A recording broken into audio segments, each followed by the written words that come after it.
WhiskyJason here, whiskey from the viewpoint of an American in Germany tasting rare and exotic whiskeys. Today I have something from Canada, J.P. Weiser, 35-year-old, 50% ABV, 2017 Northern Borders Rare Collection. Haha. Dr. Don Livermore, personally, gave me the sample. He filled it up from his little bottles down below the counter, back in the back of the thing.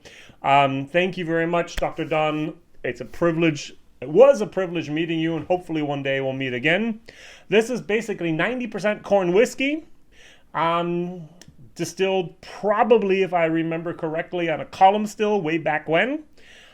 Filled into ex-bourbon barrels, and then 10% rye whiskey, then put into virgin oak for 35 years. 90% corn, about 10% rye. For Scottish people, this would just be a typical blend. You have the base, the corn whiskey, and you add some of the spice with the rye. Whiskey base 102049. If you can find this at all, if you're in Canada, you might get lucky. If you're in the States, well, if you're over here in Europe, you can go to the Whiskey Exchange. At least in the beginning of 2019, it was still available for £125. And I was very, very privileged to receive this here. So, what am I going to compare it to? Well, of course, I'm going to use something from J.P. Weiser's, the 18-year-old. The 18-year-old blended Canadian whiskey, blended actually, a premium whiskey aged to perfection, I'm not sure about that, and offering a deep and enduring smooth finish. Quality is something you just can't rush, J.P. Weiser's. I like the bottle, not bad, very, very interesting. Let's nose.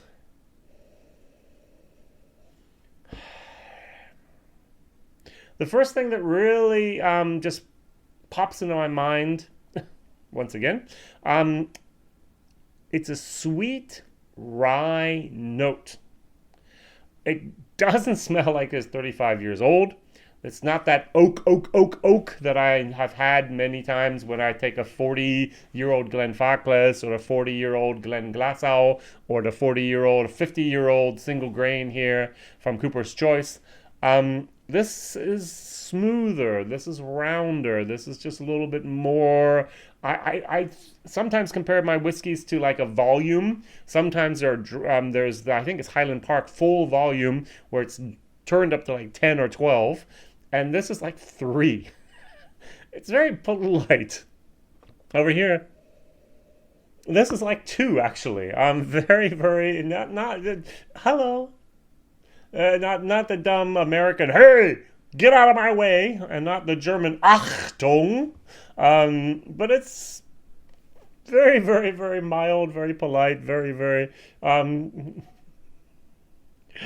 gentle. Basically the same thing here. We have a lot of corn whiskey in there. It's and a little bit of the rye whiskey in order to just brighten this up, just give it some character, give it some depth, give it some of that blended whiskey feeling there.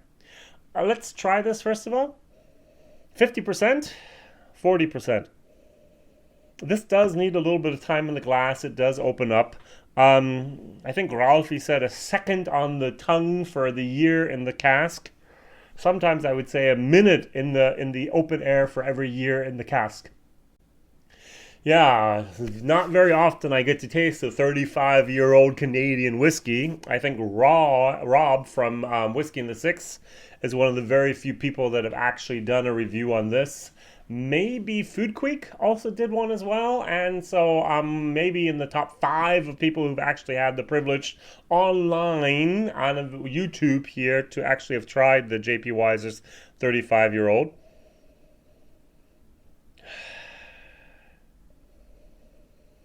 The entire time, and this really bugs me, in my German video as well as my English video, I have had the picture in my mind of a red beet, a Harvard beet.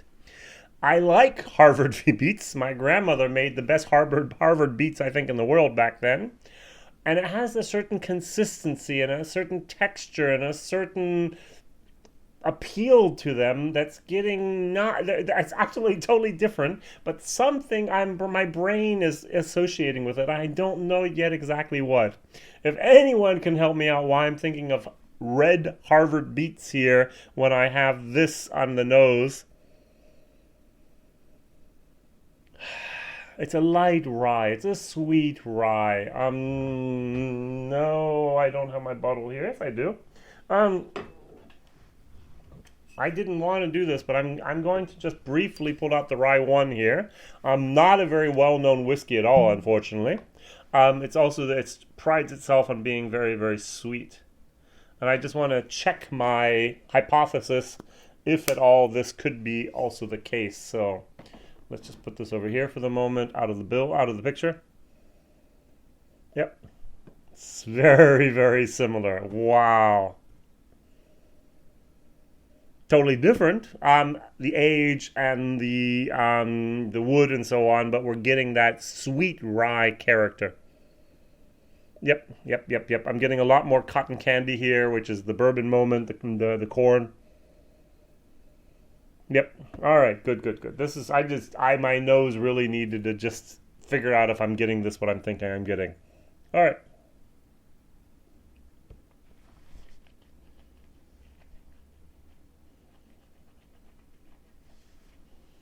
Mmm. Mmm. Very seldom have I had a whiskey just kind of come in, well, hi. And the end, it just explodes into this flavor profile. Mmm. Cinnamon, clove, ginger. Mmm. Wow, that's really good. But then it's just so polite, and then hi. This is fantastic. Nice.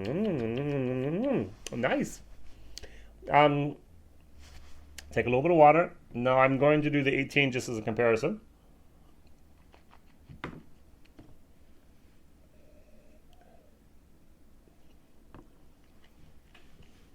Mm.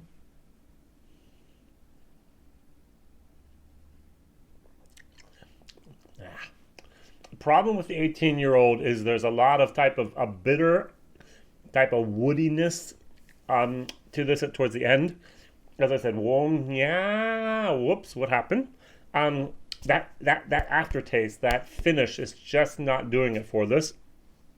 Contrary to the 35-year-old, where were you 35 years ago? I was riding my bicycle with my 14 years of age back then through the neighborhoods. Where were you 35 years ago?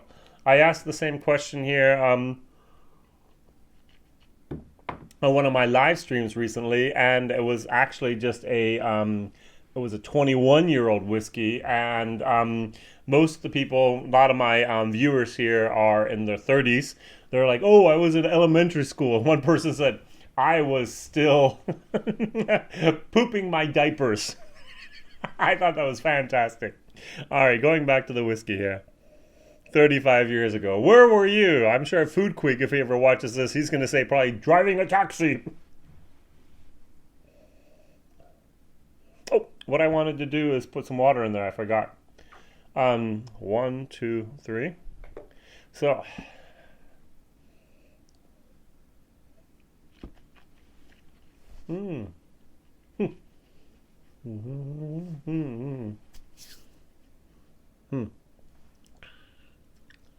Interesting enough, the water, it releases a little bit more of the alcohol. It's a little bit sharper, a little bit stronger, a little bit more aggressive. Don't put water in it. You're just ruining it if you're doing that. So this is a very, very nice whiskey. Now, in my German video, I gave it a B++. Because I was a little worried that if I did this in a blind tasting, I would not pick it out as an A-class whiskey. I actually compared it to the Glenfiddich 18-year-old just to have a comparison. I know this whiskey fairly well. I know what it's like, and I like it a lot. And the nose on the Glenfiddich 18 is better. And the mouthfeel is also a little bit different and also a little bit better, in my personal opinion, than this blended 35-year-old Canadian whiskey. And therefore, I'm not going to give it an A-. I'm going to give it a B++ and A-. It's borderline. It's borderline. The nose and the aftertaste are fantastic.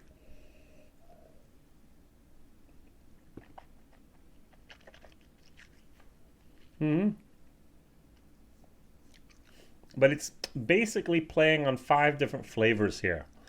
You've got the corn, you've got the cinnamon, you've got the clove, you've got the ginger, and you've got the wood. And that's about it. Maybe the rye. So 6. It's just not enough to really wow me. Good whiskey, definitely. 125-pound whiskey, no. Value for money, it's going to get a C-. If you have the chance to go to a whiskey fair, if you have the chance to try it someplace, please do. But don't expect the world. Expect a good whiskey, a solid whiskey, a long-lasting whiskey. It's got a really long finish, I must admit. A nice finish. A sweet, cinnamony finish. Yeah, interesting. Thank you very much, Dr. Don. A-, B++, and a C-, for the value for money. Thank you very much for watching. My videos come out on Mondays, Wednesdays, and Fridays. Whiskey Jason here, tasting rare and exotic whiskeys. All the best. See you soon. Bye-bye.